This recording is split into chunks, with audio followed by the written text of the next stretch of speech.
Baseball Jen says hello, by the way, Gibby. Baseball Jen. Baseball Jen. All right.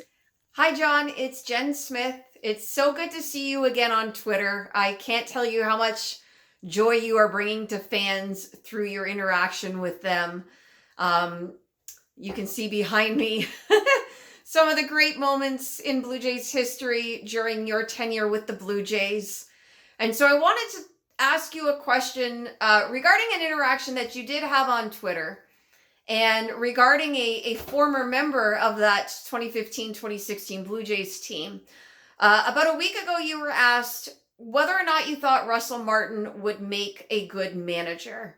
And so I was hoping that you could just talk a little bit to fans about the importance of the catching position, why it is such a vital position on a baseball team, but also if you could explain why it is that catchers, including yourself, make such great managers. Thank you very much for your time. I don't know for sure if they make better managers, but a lot of them do it, right?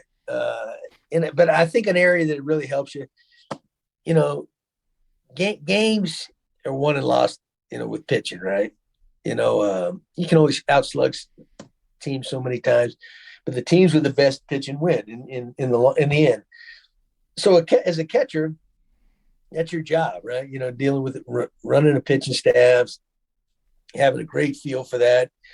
So I think that kind of makes it's a natural transition that they're so used to working with pitchers. So when they're sitting in the dugout, although it's a different angle, look from the side, you can tell what's going on with this guy, right? Or in my case, like if you got a really good catcher, like when Russell's back there and Navarro's back there, some of the, we had some really good ones along the way. Luke Maley and some of those guys. I would always ask those guys, hey, what do you think? Or I'd tell them, hey, listen, when you notice he started to lose it, you let me know too. I'm seeing what I'm seeing, but you're sitting there looking at it head on, and you got that feel, man. You're catching it. You let me know. And so they'd always mention to me. They might say, "Hey, you're gonna come in after Doug." I say, "Listen, he's starting to lose a little bit." That's what you can do with great catchers, Mm-hmm. And then as far as Russell's probably made too much money, man, to want to do that crap. But I can remember now, and I always used to see Joe Torre always used to do it like at the end of the season. He'd let one of his players, like he'd say, manage the game, right? But Joe would sit in the dugout, and I think he told him what to do, and they go out and change, whatever.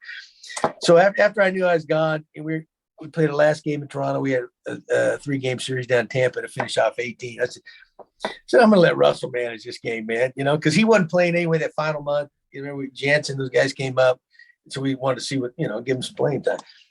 So Russell said, hey, I'd love to do it, and I said, all right, but I said, but I'm not gonna do it like Torrey does. I said, I'm not going near that bench, man. It's your game. You and Pete Walker, the pitching coach, you guys have fun with it and do whatever. So my final day, I didn't even take my clothes off, put a uniform on, man. I just sat in that office watching on TV, and and then but Russ, if that's his desire, there's no question in my mind he would be one of the best. And but like I said, I don't know if he wants all the headaches. Fair enough.